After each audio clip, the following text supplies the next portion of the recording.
and the periodic table.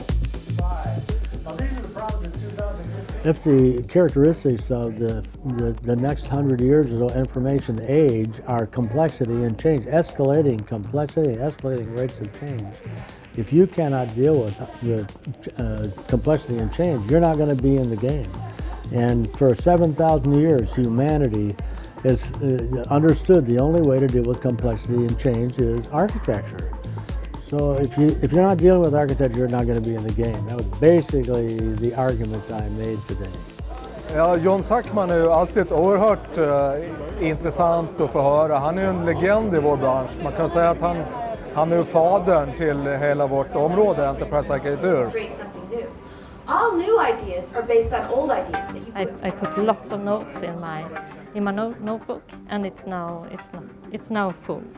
There are no papers, and that was the first session of today. I just got off the stage and I thought it was great. It was really fun.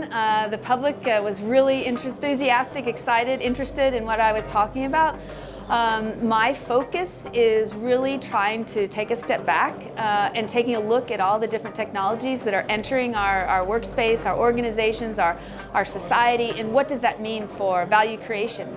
How are firms delivering value? How are individuals delivering value? What really is going on?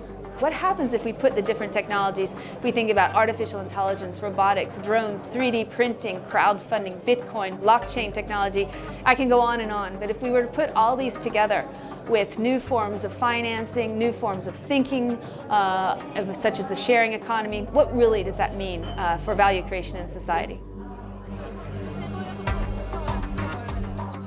And one morning, the world is going to wake up and discover, oh my gosh, we're going to be out of business unless we have architecture.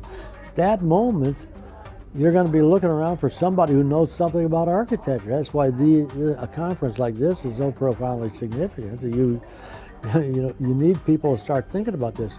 Det gäller ju att hänga med utvecklingen så att man inte fastnar i gamla spår.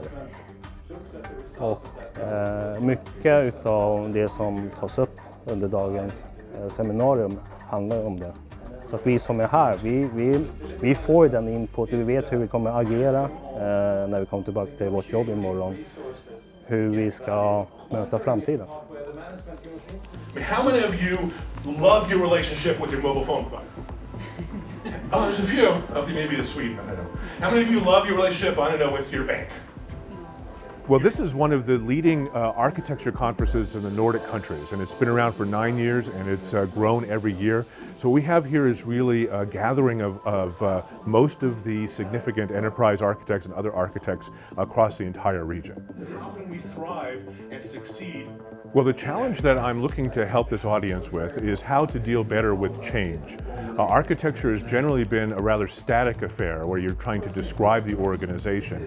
But if you think of change as the primary challenge of the organization, then the focus is on how to not just deal with change, but to leverage change for competitive advantage.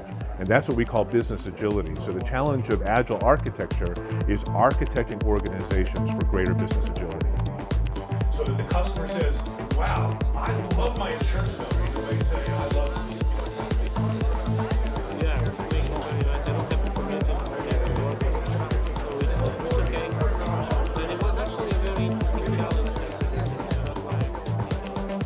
The future is already here, it's just unevenly distributed.